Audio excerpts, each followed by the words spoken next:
이제 정책 평가 보겠습니다. 자, 평가의 기본 개념은 이제 실행한 정책의 그 결과가 뭔가를 확인하는 과정이 평가예요. 그러니까 원래 의도했던 효과를 받는가를 이제 확인하는 게 평가인데 기준이 있어요. 많지만 대표가 목표 달성했는가? 처음에 그 정책을 만들 때 잡았던 목표가 이루어졌는가? 그 다음에 농민성 면에서 그러니까 비용 따져보는 거죠. 그 다음에 주민이 만족했는가? 이 평가할 때 쓰는 기준이에요. 그리고 이제 평가에는 유형이 나올 텐데 사전평가, 과정평가, 사후평가인데 이것도 이제 그냥 보게 되면 되게 낯설어 보여도 잠깐 봤더니 금방 사전에 하는 평가. 평가보다도 먼저 있는 거. 평가도 앞에 하는 건데 일종의 정책 분석이에요. 그러니까 평가하기 위해서 미리 이것저것 검토하는 거예요. 정보를 막 모으는 과정이에요. 이게 사전평가고 과정평가는 집행할 때 하는 거예요. 집행하는 과정에 도중에 하는 거죠. 여러분이 이제 공부를 하고 있잖아요. 지금 수험 공부하고 있는데 도중에 지금 공부하는 수험 도중에 하는 거예요. 내가 원래 계획대로 하고 있는가? 이렇게 점검하는 거지. 일종의 모니터링 하는 거예요. 이게 과정평가, 다른 말로 뭐 도중평가라고 해요. 도중평가 또는 뭐 진행평가라고 돼. 진행평가 또는 뭐 형성평가라고 돼. 형성 중에 있거든. 여러분 형성할 때 하는 평가예요. 이렇게 과정에서. 그 다음에 사업평가가 우리가 알고 있는 일반 평가고 이게 정책 효과를 알아보는 거예요. 이게 효과 체크할 때. 그러니까 처음에 이 정책이 의도했던 효과가 나왔는가를 보는 거지. 다른 말로 이게 총괄평가라고 해요. 총괄평가. 또는 이게 영향평가라고 돼요. 영향평가 이런 식으로. 자, 같은 말도 이렇게 되게 용어가 많거든요. 그래서 자꾸 보다 보면은 감이 오고, 자, 굉장히 전통적인 평가의 유형이에요. 요즘은 좀 다른 식의 평가도 언급을 해요. 예를 들어서, 자, 뭐, 질적 평가. 반대는 뭘까요? 양적 평가. 이런 식으로.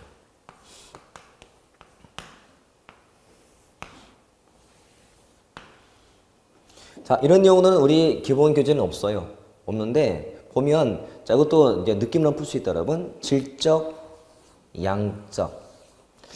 어떤 게 면접이라든지 관찰을 통한 평가일까요? 면접이나 관찰? 질적. 면접 또는 관찰을 통한 평가. 어떤 게 통계라든지 실적 치료 갖고 하는 걸까? 양적. 계량적의 준말이에요. 계량적. 그러니까 실적치 또는 통계치 갖고 하는 거예요. 통계. 자, 어디가 더 연역이고 어디가 균합적 같아? 연역이 이쪽이. 이쪽이 균합적이라고 보시면 되고.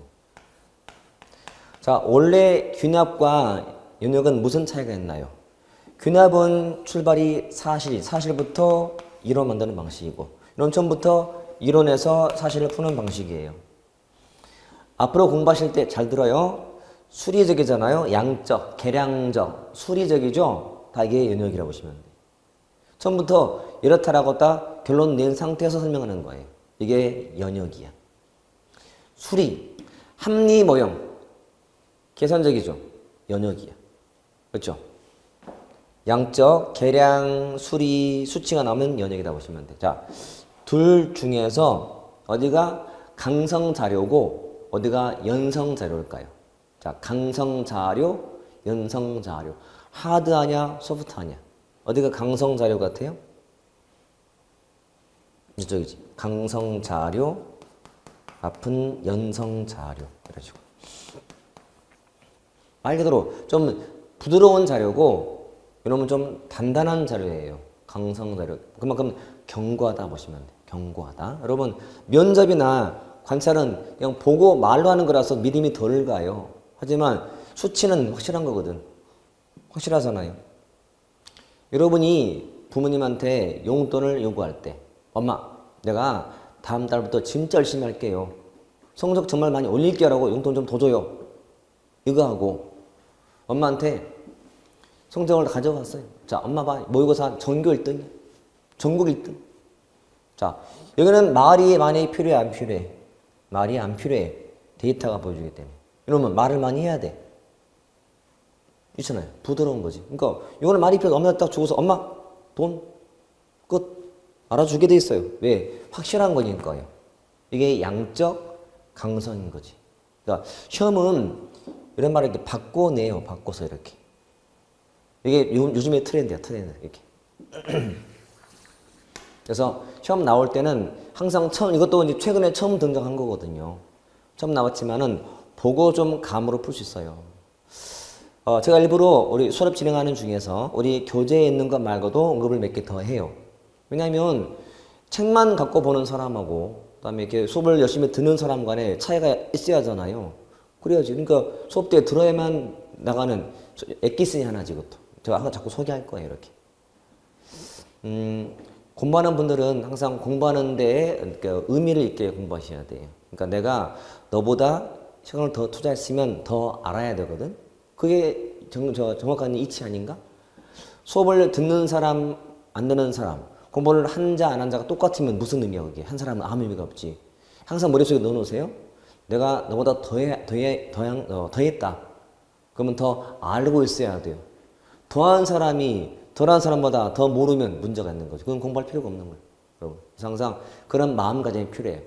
욕심도 있어야 되고, 공부에 대한 욕심. 여러분, 주위에는 굉장히 성공 사례가 되게 많아요. 제가 오늘 또 수업하기 전에 듣고 온 얘기를, 저랑 똑같은 말 알고 있는 거예요. 고등학교 때 공부를 별로 못했던 애가, 맨날 머리 물들어 놀고 이런 애가 재수학원에 가려고 해, 교수학원에. 그런데 교수학원의 원장이 그 학생의 아빠랑 친구인가 봐. 그래서 전화해서 대학 교수고. 자, 아들 좀 받아줘라. 했더니 안 받아. 왜? 실력이 안 되니까. 거기는 교수학원 애들은 다 실력이 아무거나 되는 애들인데 안 돼. 좀 봐줘. 일단 보내봐. 대신 각서를 써라. 1년간 안 나가겠다. 교수학원에서. 그리고 남들 방학 있을 때 안 나가겠다. 그리고 아침부터 저녁까지 무조건 앉아있겠다. 어기만 무조건 퇴원한다. 쓰고 갔어. 그래서 진짜로 열심히 했어요. 아침에 앉으면, 그러니까 첫 번째, 교실에 매일 먼저 온다. 각서 있어요. 매일 먼저 와. 앉으면 점심까지 안 일어난다. 각서 있어. 앉아. 공부했어. 그렇게 딱 보냈어. 그런데, 상반기 때는 실력이 안 오르다가, 그 다음에 하반기 또 쭉쭉 올라가는 거. 다들 놀래가지고. 모든 애들이 다. 600명 있는 학원인데, 중간치 찍고, 올라갔어요. 결국은 수능에서 문제를 하나 틀렸대. 그래서 성대 의대 같아. 이거야, 여러분. 뭘 보여주는 거예요, 여러분? 하면 되는 거예요. 그리고 실력은 당장 안 나와요. 나중에 팡 터져요. 지금 공부를 하는 순간 여러분들은 내년도 시험 보고 또 다음 시험이 있잖아요. 그때 빵 터질 거예요. 수능 과목은 많잖아요. 시간 더 걸려. 근데 공무원 과목은 그렇게 많이 안 걸려요. 과목이 그렇게 많지 않기 때문에. 그래서 하면 돼. 그리고 저도 많이 봤던 거거든요. 다 새로운 것도 아니야. 제가 늘 했던 얘기거든요. 하면 되지 안 해서 안 되는 거다. 그래서 처음에 소개한 것처럼 그 병에 물을 채워라 빨리. 왜 빨리 안 채우냐 이거지. 남들과 똑같이 하면 안 돼요. 더 빨리 더 많이 채워야지. 시간 아껴서. 그러면 된다는 거죠. 여러분도 꼭 되니까 공부하다가 여러분 스스로를 의심하시면 안 돼요. 나는 안 되는 놈이야. 그럼 진짜 안 되게 돼 있어요. 나는 될 거야. 여러분 책에다 써놔요. 예비 공무원 누구 이렇게. 2019년부터 공무원 이렇게 써놓으세요. 2020년부터 공무원 써놓으세요. 그러면 이렇게 될 거니까요. 그리고 이미 써놨잖아요. 돼야지 안 되면 창피하잖아. 만들어 가야 돼요. 여러분. 하면 되니까. 그리고 항상 더 얻으려고 노력하시고요. 더 얻으려고. 제가 이제 옛날에 과외할 때도 그 애들이 정말 남매인데 재밌는 것이 이제 엄마하고 아빠가 서로 이혼해서 만난 기억이었어요. 성이 달라 애들이. 그래서 하는데 느낀 게 뭐냐면 욕심이 있어 애들이. 그래서 과외 끝나면 날 안 보내줘 집에. 질문을 엄청 많이 하는 거야. 더 얻어가려고. 너무 예쁜 거예요 그게. 여러분도 마찬가지 욕심을 가지세요. 그리고 자꾸 뭐 물어봐서 얻기도 하고 소통하고 그러면 훨씬 더 공부에 재미가 생기고 어려움이 없이 흘러가요. 공부하다 보면 분명히 그럴 때가 올 거니까 항상 뭐 꼭 학습 관련된 질문이 아니더라도 그냥 공부할 때는 올리세요. 얼마든지 우리는 기회가 있다. 그리고 우리가 이 그 공들임에서 이벤트 하잖아요. 뭐 갑자기 모이는 이벤트, 현장 같은 이벤트 할 때 또 오시고 해서 자꾸 접하시면요. 정말 합격에 더 가까워질 것 같아요. 선생님들과 친해서 득이면 득이 됐지 실은 될 수가 없잖아요. 반드시 도움될 말을 더 많이 줄 거니까 그게 관심이거든. 쌤들은 항상 믿어줘요. 믿으니까 또 잘못된 것을 잡아줄 거예요. 그런 관계가 필요해요. 단순하게 이렇게 막 영상에서 만나서 그냥 뭐 선생님 강의하고 난 그냥 대충 필요한 것만 이게 아니고 정말로 마음으로. 제가 처음에 얘기했잖아요. 공들임 이 프로젝트가 마음에 들어서 하는 거라고 제가. 그래서 마음을 서로 이렇게 이해해주고 또 마음을 알아줘서 잘 되게. 이게 처음 시도하는 거잖아 우리가. 그렇죠? 우리 공들임 쌤들께서 다 열심히 정말 다 모임을 가졌지만 다들 정말 좋으신 분들이고 마음이 정말 순수한 분들이세요. 좀 그게 마음에 들어요 저는. 그래서 같이 잘 되면 좋겠고 우리가 내년부터 당장 합격자를 내야 될 거 아니에요. 그러면 이런 관계에서 만들어져야 나중에 영상에도 나오기도 하고 여러분. 물론 이 싫으면 처리해 줄게요. 이거 처리해서 만나기도 하고 그래서 좋은 경험담을 그 다음 우리 후배들한테도 좀 전수해 주고 좋은 게 좋은 거예요 여러분. 그렇게 해서 자꾸 만남을 좀 같이 가져가게. 그래서 꼭 좋은 결과로 만나야지 나중에 서로 좋은 거거든. 같이 했는데 얘는 떨어지고 붙으면 서로 되게 보기 민망하거든요 서로가. 그래서 꼭 좋은 결과로 만날 거니까 지금 이 상황부터라도 계속 같이 이어가자. 질문도 하고 요구도 하고 소통하고. 아셨죠? 자, 이게 정책의 평가였다. 마지막 단어 본 거고 이제 조직론인데 사실 이제 그 정책의 우리 행정의 전체 단원이 기초이론, 그다음에 정책, 그리고 조직, 인사, 재무, 환류 등 넘어갈 텐데 정책, 조직, 인사, 재무가 참 큰 틀이에요. 큰 몸통이에요. 몸통. 그게 조직이고. 자, 조직 관리를 해볼 텐데 관리. 제가 원래 이 기초 이론 교재에 일반 시중에 나와 있는 우리 일반 수험 문서보다 조금은 제가 목차를 달리 구성했어요. 왜? 지겨우니까요. 다음에 볼 때, 좀 새롭는 느낌이 들어야 지금 볼 마음이 생기거든? 그래서 조금은 제가 틀려놨어요. 제 원래 기본서에는 관리가 좀 뒤에 나와요. 기본을 배우고 구조를 배운 다음에, 그 다음에 관리가 보일 텐데, 먼저 해놨어요. 왜? 더 쉽거든. 접근이 쉬우니까. 자, 관리의 개념이죠. 관리란 조직의 구조라든지 구성원들을 관리하는 활동이래요.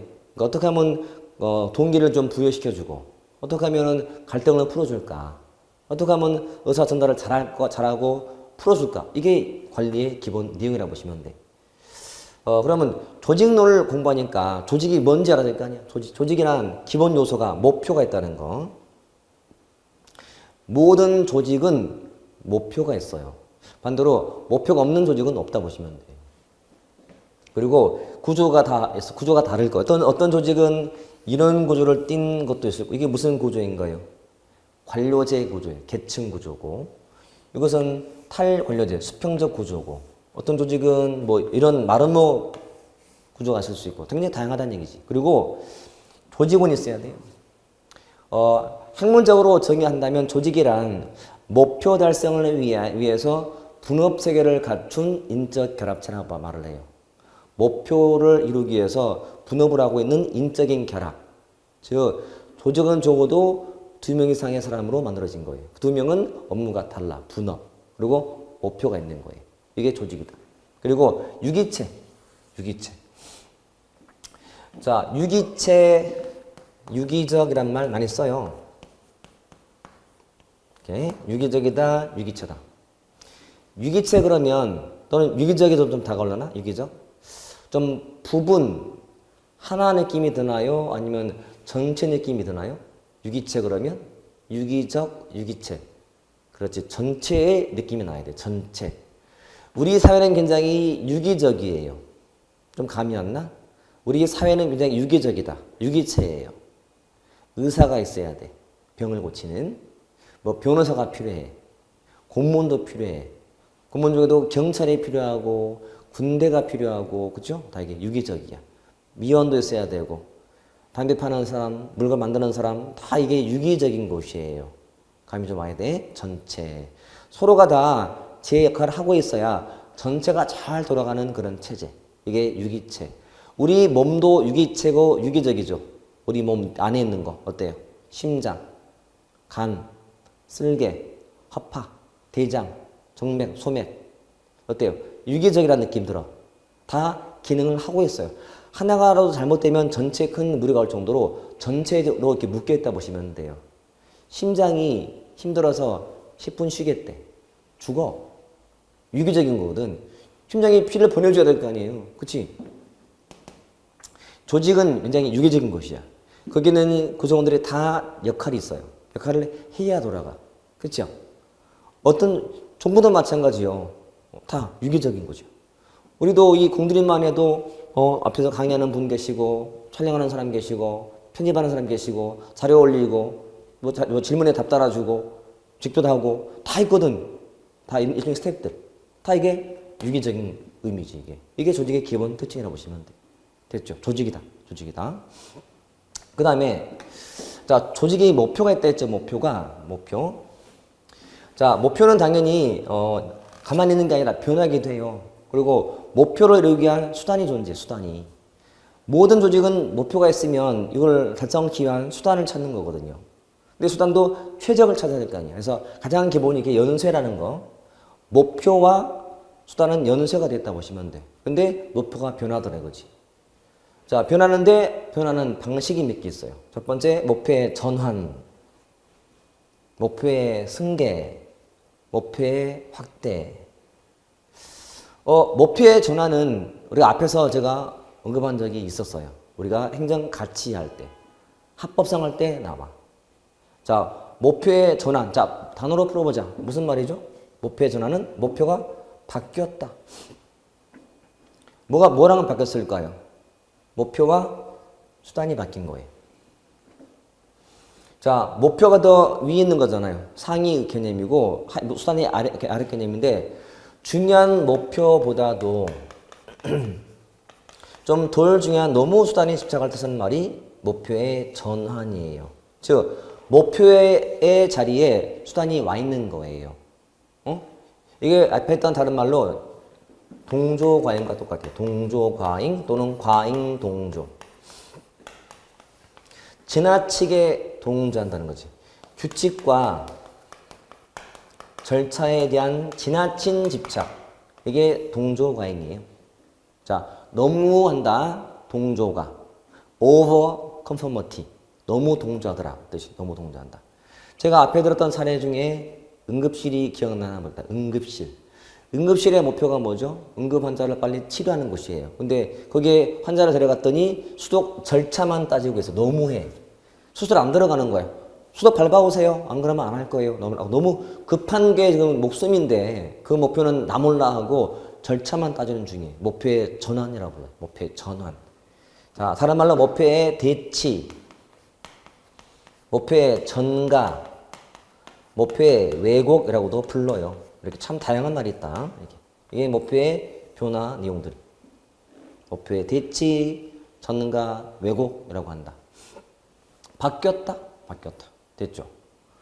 자, 목표의 승계. 승계는 무슨 말 같아요? 목표 승계. 이어받은 거죠. 개선과 똑같아. 이미 추구했던 목표가 달성이 됐거나 또는 불가능할 때 목표를 하나 더 만드는 게 목표를 승계했다라고 해. 이미 달성이 불가능하거나 달성했을 경우에. 예를 들어서 올림픽 조직위원회가 우리 왜 만들어졌을까? 과거에 올림픽 조직위원회가 올림픽 개최 준비하느라고. 그러면 목표를 이뤘단 말이죠. 개최가 끝났으니까. 그럼 어떻게 해야 돼? 해체해야지. 근데 해체하지 않고 올림픽을 위해서 만든 많은 체육시설을 관리하겠다는 거예요. 그래서 국민 체육시설 관리의 공단으로 살아남는 거예요. 목표를 승계했다라고. 이어받았다. 이미 달성했을 경우. 또 한 가지. 미국의 소아마비 재단이 있었어요. 실스라고 하는 실스. 소아마비 재단을 만든 이유는 소아마비 백신 개발이 목표인 재단이야. 그러면 백신을 개발했으면 없어져야 돼. 근데 목표를 승계해서 장애인 출산을 막겠다라고 남는 거예요. 사라지지 않고. 이거를 목표를 승계했다라고 해요. 승계했다. 이어받은 거니까. 그런 뜻이. 자, 목표의 확대. 확대가 무슨 말이죠? 확대? 또 크게 만든 거지. 목표를 높여 잡았다. 상향 조정이다. 상향 조정. 매출액이 만약에 처음에 100억을 잡았었어요. 근데 상황을 봤더니 너무 상황이 좋아서 그걸 높여 잡았어요. 200억으로. 이게 뭐다? 목표의 확대다 보시면 돼요. 상향 조정. 그러면 반대가 뭐가 있을까? 목표의 축소. 이건 뭐 같아? 목표를 하향해서 잡았다. 하향 조정. 이렇게. 반대로 100억, 200억에서 경제가 나빠지는 바람에 이거를 100억으로 이렇게 바꾼 거지. 하향 조정. 목표를 하향했다. 어렵지 않죠? 이렇게. 그 다음에, 더 있다. 목표의 다원화, 목표의 무슨, 목표의 추가 등도 있어요. 다원화가 무슨 말일까? 다원화? 여러 개 만든 거예요. 자, 추가 목표의 다원화, 목표에 추가가 있다면, 자, 딱 봐도 다원화는 좀 다양성 느낌이 들죠. 좀 성질 다른 목표를 더 만든 거예요. 원래 목표가 이거 있었는데 여기다가 목표를 이렇게 A 플러스 B 이런 식으로 더 다원화시키는 건 말이에요. 그러니까 일적인 것을 늘리는 거예요. 근데 추가라는 것은 성질 같은 걸 더 늘리는 거지. 원래 했던 목표를 갖다가 이렇게 A1, A2 이런 식으로 이걸 목표를 추가했다라고 불러요. 이런 식으로. 사실은 처음 들어봤지만 그렇구나라고 금방 다가와요. 근데 위에 봤더니 이것도 쉬우니까 이거는 요거 딱 봐도 목표의 전환? 뭐지 전환? 전환? 뭐 바뀐 건데 전환되었다? 목표와 수준이 바뀌었다 이제 알아요. 승계했다? 이어받았다고? 달성했구나. 불가능하구나. 이런 식이지. 그 다음에 확대는 더 크게 만든 거니까 상향했다. 금방 나오거든요. 이것도 계속 시험에 나오는 중이에요. 올해도 시험에 나왔고 목표의 전환에 대해서 질문해 볼게. 우리나라가 다음 월드컵 경기에서 그러니까 우리가 이제 대표를 뽑아놨어요. 뽑아놨어. 처음 목표는 16강이 목표였어요. 근데 선수들의 기량이 막 좋아지면서 목표를 4강으로 바꿨다면 이게 무엇일까요? 자, 첫 목표는 16강이었어요. 그런데 선수들이 되게 기량이 좋아지는 게 보여. 목표를 바꿨어요. 4강으로. 목표의 전환, 승계, 확대, 축소 중에서 뭐의 내용 같아요? 자, 의외로 이 질문해보면 많은 사람들이 축소라고 말해요. 축소. 여러분 봐요. 16에서 4로 준 게 축소가 아니야. 더 좋아진 거예요. 높여 잡은 확대가 돼요. 확대. 승계 아니에요. 이미 달성한 게 아니거든. 지금 진행 중이거든. 상황을 봤더니 기량이 좋아졌기 때문에 이미 달성한 게 아니라서 승계가 아니라 확대했다라고 하는 거. 이런 사례 문제가 더 나와요. 사례 문제가. 그죠? 그러니까 정확히 알고 대응하셔야 돼요. 얼마든지 사례는 많이 나오기 때문에. 네? 사례가. 이게 목표의 기본이었고 그 다음에 자 우리 목표에 대해서는 목표 관리라는 말이 나와요. 목표 관리. 매니지먼트 바이 아브젝트에서 목표에 의한 관리예요. 이 자체는 나름은 좀 중요한 주제인데 우리 교재는 간단하게 소개되어 있지만 원래는 어떤 거냐면 자 목표를 설정할 때부터 나중에 평가할 때까지 부하가 함께 해요. 상관하고. 이해됐나요? 자 MBO란 번역은 짧게 목표 관리인데 목표의 설정부터 목표의 평가 등의 부하가 참여한다. 그래서 요 참여식 관리의 대표예요. 참여식 관리. 자, 꼭 기억할 단어가 참여라는 단어예요. 기억하세요? 부하가 참여한다. 여러분이 그러니까 상관이 일방적으로 부하한테 목표를 정해서 지시하는 이런 관리 방식이 아니고 둘이 합의를 해요. 목표를. 와봐. 자, 우리 조직은 이러고 싶다. 넌 어떠냐? 저는 이만큼이요. 그래? 이렇게 하자. 합의하는 거예요. 자, 부하가 어떤 그 목표 설정 과정부터 평가할 때도 참여했다면 그러면 여기는 저분들은 사기가 높은 거지. 그치? 이게 일종의 분권화예요. 분권화. 혼자인 게 아니기 때문에 이런 식으로. 이게 MBO의 핵심이거든요. 참여. 굉장히 중요한 단어예요. 참여. 앞에서 우리가 행정의 가치를 설명할 때 이 참여랑 관계된 것이 어떤 가치가 있었더라? 민주성이 있었더라. 민주성. 뜻이 참여, 공개, 책임, 다수, 대응이었단 말이에요. 대응성까지. 그 참여가 제일 큰 단어점인데 참여의 주체는 여기서는 부하니까 부하가 참여했다. 아, 행정관리의 민주화에 공헌하는 관리 방식이에요. 이게 MBO 방식이에요. MBO. 그래서 독자적 문제가 되게 많아요. 지금 딱 기억할 단어는 뭐라고? 참여다. 이렇게. 꼭 참여를 머리에 콕 박아두세요. 참여, 콕. 됐죠?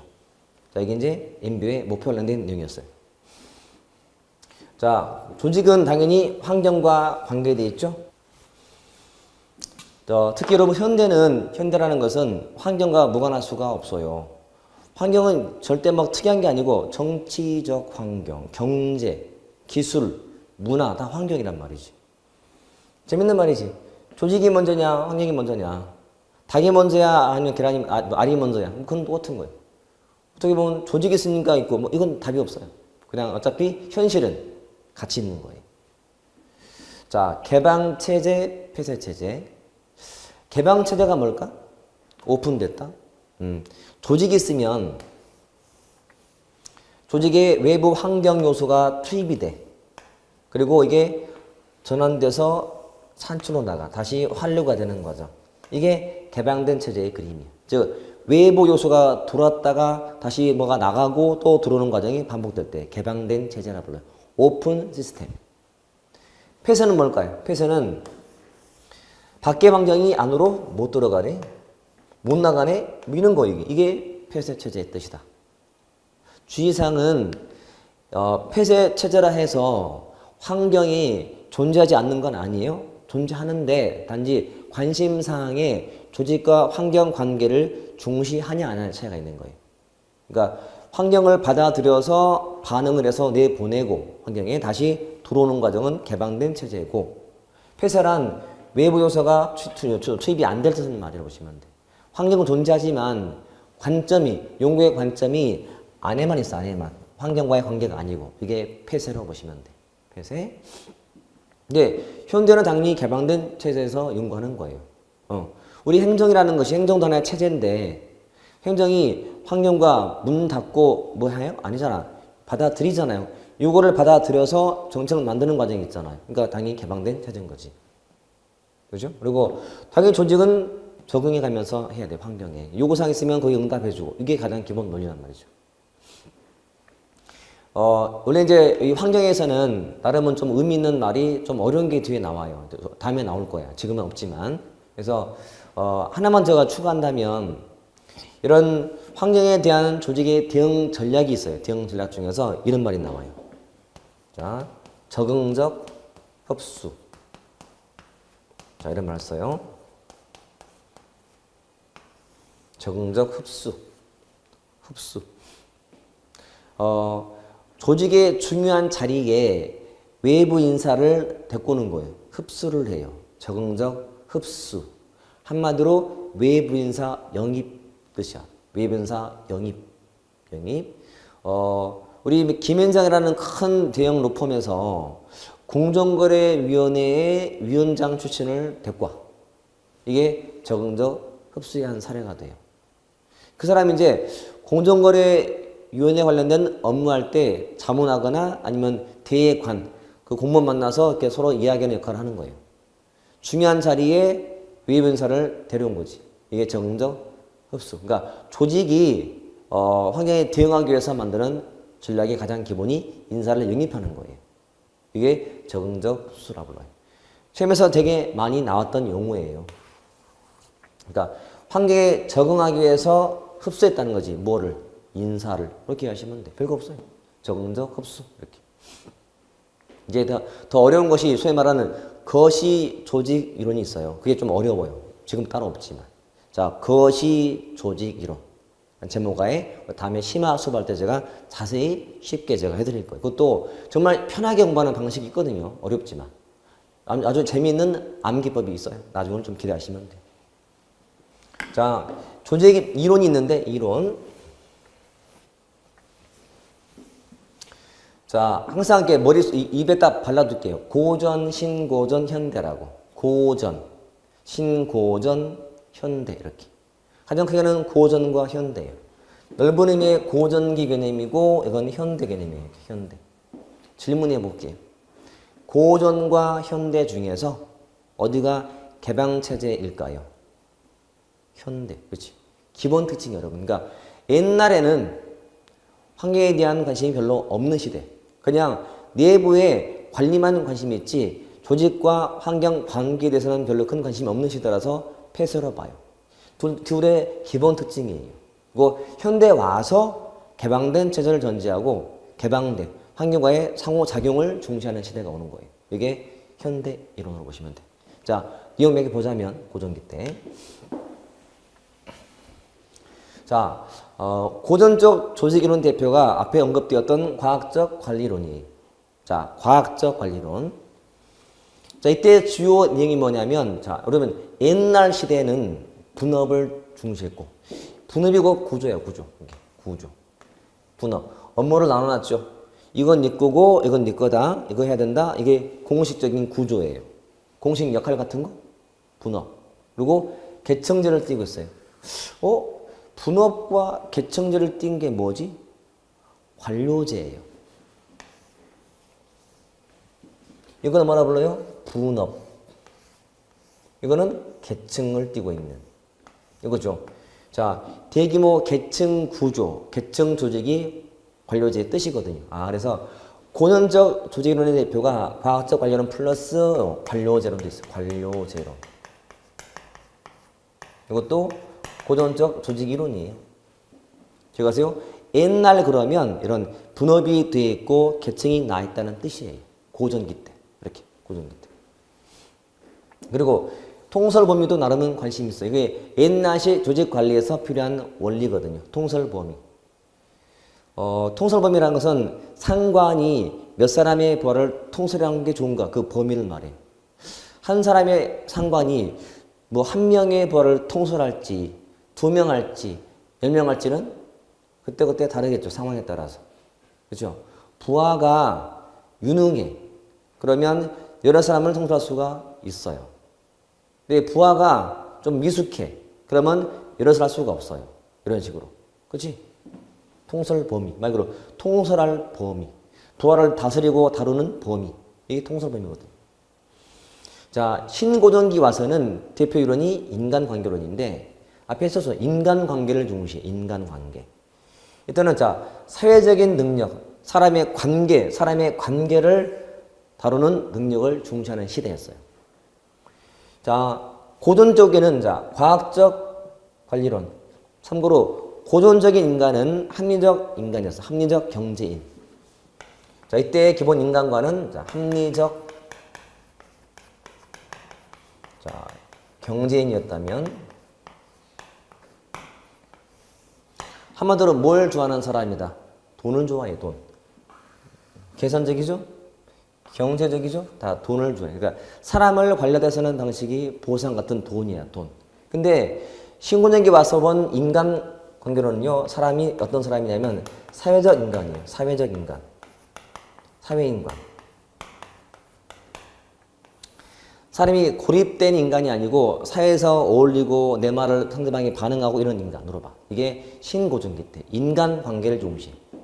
조직 내에 있는 관계, 상관과의 관계, 부하와의 관계, 동료와의 관계를 중시하는 사회적 능력을 중시하고 비경제 요인이죠. 비경제. 돈이 아니야. 관계야, 관계. 비경제적.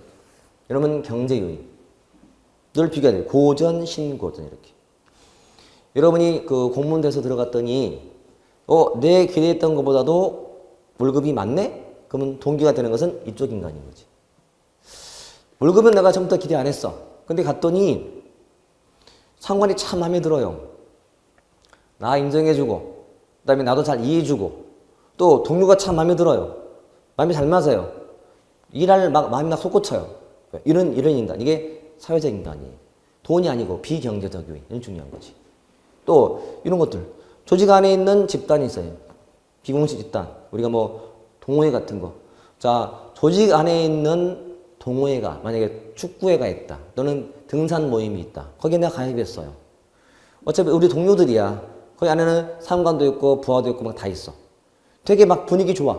이게 이제 업무할 때 연결되는 거야. 기분 되게 좋아. 풀고 왔어. 스트레스를 풀고 왔어요. 업무가 잘 돼. 이런 인간. 이게 비공식 집단이고 이런 요인이 되는 거지. 자, 고전, 신고전 그러면 기본으로 나올 것이 이런 것들. 합리적 경제인, 사회적 인간 또는 사회인간이라고 해서 비교하시면 돼. 말 그대로 인간을 중시해요.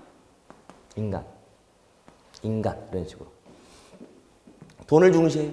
그러니까 사람을 움직이는 힘이 돈인 거지. 아주 쉬워요. 자, 현대 와서는 여러 이론이 나와요. 이렇게 막 체제 이론 나오고 상황 이론 나오고.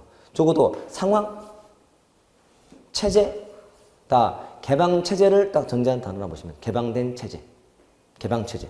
현대적 조직은 다 개방됐다 보시면 돼. 그래서 조직을 운영할 때도 관리할 때도 환경을 고려해서 해야 되는 거예요. 상황에 따라서 달라야 돼. 그러니까 뭐 어떤 상황에도 적용할 수 있는 유일하고도 최선의 길은 없어요. 상황이 다르면 거기에 대응하는 방식도 달라야 되거든. 이게 이쪽 이론, 상황 이론으로 보시면 돼. 고전, 신고전, 현대 이렇게 분리해서 입에 딱 발라두세요. 고전, 신고전, 현대. 그리고 무조건 고전, 신고전은 무조건 폐쇄 체제. 현대 와서 개방 체제로 보시면 틀이 잡혀. 이것도 시험에서 많이 나와요, 여러분. 그러니까 그 학자들은 항상 여러분 시험 문제 풀 때 교수의 입장에 되려고 노력하셔야 돼. 아, 내가 교수라면 이거 내고 싶어. 학자들은 이론을 중시해요. 단순한 팩트보다도 팩트를 조합을 해서 체계화해서 발표한 이론을 되게 값을 쳐준단 말이에요. 그래서 단순한 내용보다도 이렇게 이론적인 것을 되게 중시하기 때문에 그래서 자주 내는 중이에요. 이거는 어렵게 내는 게 아니고 그냥 맞추게 하려고 내는 거예요. 저에서는 안 되는 그런 분야라고 보시면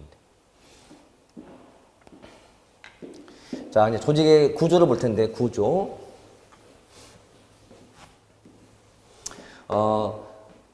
조직의 뭐 기초, 조직의 구조 관리인데, 구조를 본다는 것은, 이런 구조랑 항상 이런 기본 구조가 계층 구조, 여러분.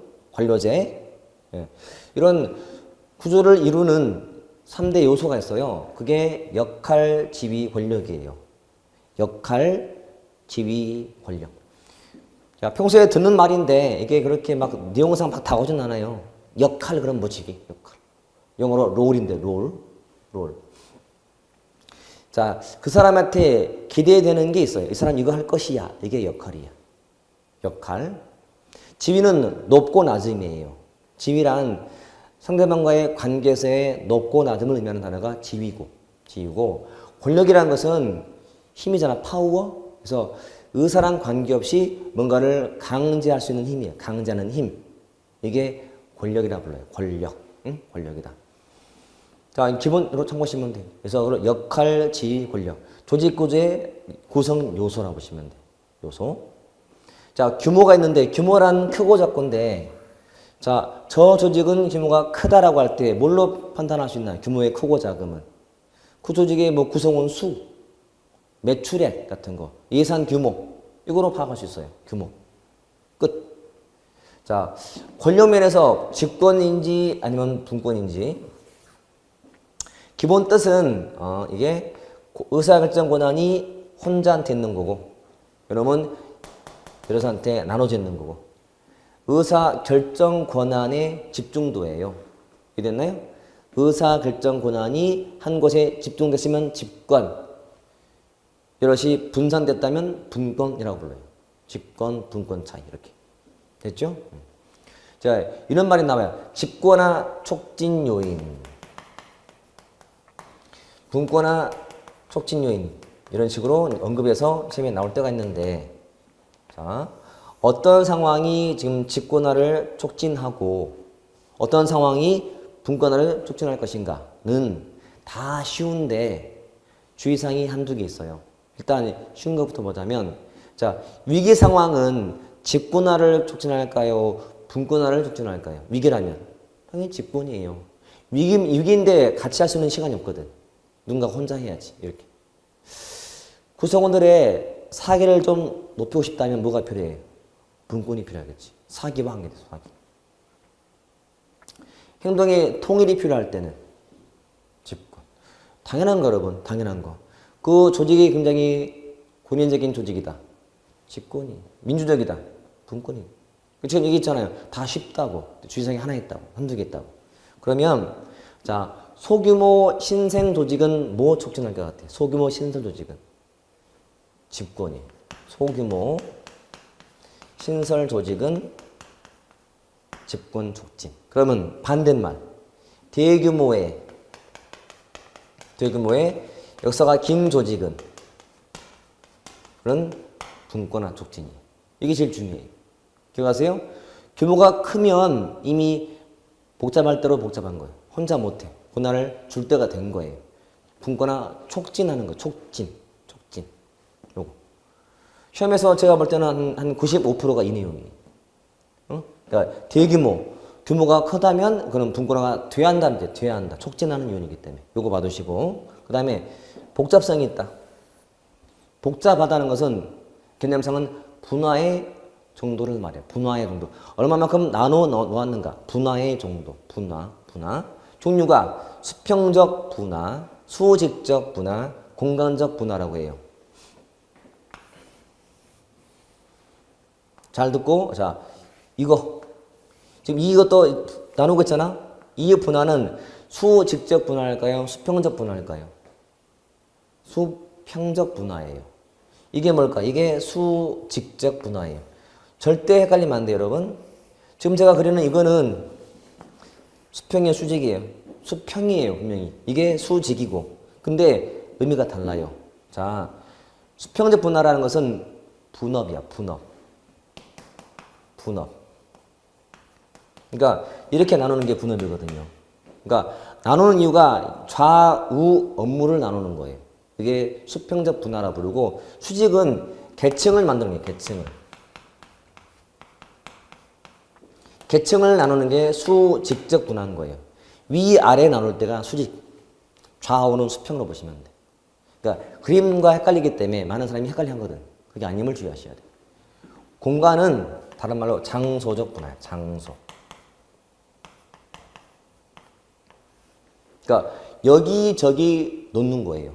그러니까 이 조직이 서울에 있고, 저기 뭐 인천에 있고, 뭐 저기 강원도에 있고, 이게 장소적 분화, 장소 분화. 흩어져 있는 거니까. 이런 용어예요. 질문. 이게 무슨 그림인가요? 관료제. 피라미드 형태거든. 그러면 자, 관료제는 복잡성이 높아요, 낮아요? 높죠. 어떻게? 수평적 복잡성도 높고요. 그 다음에 수직적 분화도 잘 돼 있잖아요. 이게 기본 특징이에요. 자, 관료제는 복잡성이 높다. 그러면 반대로 이게 뭘까요? 이건 탈관료제예요. 이거는 반대예요. 자, 계층이 낮지, 수직적 분화가 낮아요. 업무도 터버렸어요. 이런 업무 분화를 튼 거예요. 그래서 결론은 자, 관료제는 복잡해. 하지만 탈관료는 복잡하지 않다. 이렇게 보시면 돼요. 낮은 복잡성이에요. 봐요. 과거에는 주민센터에서 주민등본 떼는 사람, 뭐 인감 떼는 사람, 뭐 전입신고 받는 사람, 쓰레기 뭐 수거 발행한 다 달랐거든? 이게 분업이야. 수평적 분업이야. 분화하고. 지금 이거 딱 터버렸어요. 민원팀이야. 그러니까 어딜 가더라도 내가 업무를 볼 수 있어요. 다 같이 하기 때문에. 이게 터버렸죠. 분화가 아닌 거지. 통합된 거지. 통합. 이것도 굉장히 중요한 특징이니까 알아두셔야 돼. 분화는 나누는 거고요. 통합은 합치는 거예요. 그래서 이게 분화가 잘 된 거고, 이건 낮다 이렇게 보시면 돼. 됐지? 그 다음에 공식성. 개념이 뭐냐면 표준화의 정도야. 표준화 정도. 표준화. 또는 문서화의 정도야. 문서화의 정도. 공식화라는 것은 뜻이. 자, 질문해 볼게. 관료제는 공식성이 높을까 낮을까? 높아. 대규모 조직은 표준화가 필요해. 표준화가. 문서가 필요해. 문서가. 자, 정리해보자면 관료제는 높은 집권, 높은 복잡, 높은 공식. 됐죠? 그러면 반대로 탈관료제는 낮은 집권, 즉 분권이에요. 낮은 복잡이고 낮은 공식화예요. 이렇게. 딱 반대로 보시면 돼. 자, 문제 풀 때마다 그림을 활용하시면 되게 쉬워요. 그림을. 관료제, 이게 탈관료제. 뒤에 볼 이게 기계적 구조고 이게 유기적 구조예요. 자, 기계적 구조는 업무가 되게 좁게 분리가 돼 있고 유기적은 같이 하는 거예요. 아까 얘기했죠, 여러분. 유기적이다, 유기체란 말은 같이 하는 것이다. 전체가 같이 하지 혼자가 아님을 주의하시면 돼요. 우리는 팀이야. 이런 뜻, 팀이야. 같이 하는 것이야. 권한도 같이 나누는 거야. 분권이지. 이런 식이죠. 이렇게 얘기하시면 돼요. 그래서 항상 구조의 가장 기본은 요 복잡, 공식, 직권으로 다 웬만큼 커버가 되고 시험에 정말 많이 나와요. 알아둘 필요가 있는 거죠. 자, 이 설계 모형은 사실은 좀 복잡해서 간단한 소개만 하고 마칠 건데 자, 이 내용은 이게 다가 아니고 뒤에 또 나오거든요. 뒤에 다 연관된 거라서 단독의 문제가 아니에요, 여러분. 덩어리가 되게 커요. 그리고 정말 내용도 많고 우리 조직의 구조 이해할 때 꼭 필요한 게 많이 들어있기 때문에 이건 정말 활용을 잘 하시면 정말 좋아요, 여러분. 그리고 뒤에 나온 이 구조가 소위 말하는 요 데프트라는 사람이 데프트가 분류하는 구조들인데 굉장히 내용이 많아요. 그리고 무조건 시험에 나와요. 그래서 이거는 조직론의 앞에 있는 내용이기도 하고 모든 교수들이 이거는 꼭 건드려요. 그동안 복잡하게 막 여러 정말 수십 명짜들이 구조를 참 여러 가지 설명했는데 데프트가 이를 한 방에 딱 정리해버린 거예요. 그러니까 제가 봐도 정말 깔끔해요. 그래서 저도 모르게 막 흥분되고 있지만 중요한 거예요. 이거는 어떻게 되냐면 소개만 끝에 자 기계적 구조가 있어. 이쪽에 자 유기적 구조가 있어. 기계적, 유기적 구조가 있어. 있고 그 사이에 있는 것이 지금 나왔던 기능 구조, 그리고 사업 구조, 그리고 매트릭스 구조, 그리고 수평, 그리고 네트워크 구조가 있어요. 이렇게.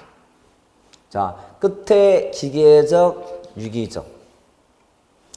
요 기계적 구조하고 요 기능 구조가 거의 똑같아.